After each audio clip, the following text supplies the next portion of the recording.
guys, may tingnan tayo. Nag-vlog pala siya. Huwag mo kami damay ha. Tago mo kami ha. Sikat ito na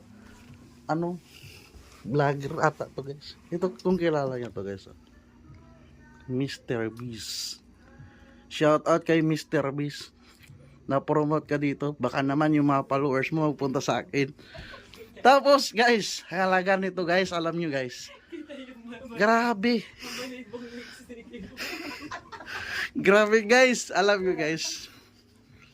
Ito lang. Di ba ganito kalaki ang tubiron? Ito guys, magkano ang tubiron? Magkano ba tubiron? Ganito kalaki. Kami ka sa Nagkatanong ako, guys, may mga doon, kasama ko. Pero ito guys, ganito lang kaliit. Shout out sa iyo, Mr. Beast. Basher mo ako. Ito, 200 ito. Anong lasa kaya nito guys? 240? Grabe. Baka naman, Mr. Beast. Guys, may may channel si Mr. Beast. Sikat to siya. Masa production siya. Chocolate ito guys ha. Sikatin natin dyan. Pasikatin natin to guys. Waka pasikatin ni Mr. Beast. Bumili sila kasi may yan, foundation. May foundation. Oo. Pag bumili sila niyan, yung portion na binili. Kaya pala. So, guys, grabe. Makakatikim ako na ito. Sikat si Mr. Beast. Tapos, nandito ngayon may chocolate. At ang nagbili nito, grabe, swerte.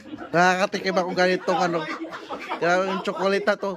240 ganito kalaki. Shout out Mr. Beast. Ito guys, bubuksan na guys. Titikman namin. Yan. Thank you pala sa nagbili, nag-report nito ha. Thank you sa nag-report nito, nagbili. Hindi ko na mabanggitin yung pangalan niya. Shout out sa kanya. Kasi nahiya siya.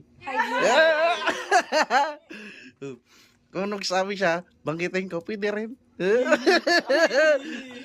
Sana sa sunod, mas maraming pang Mr. Beast.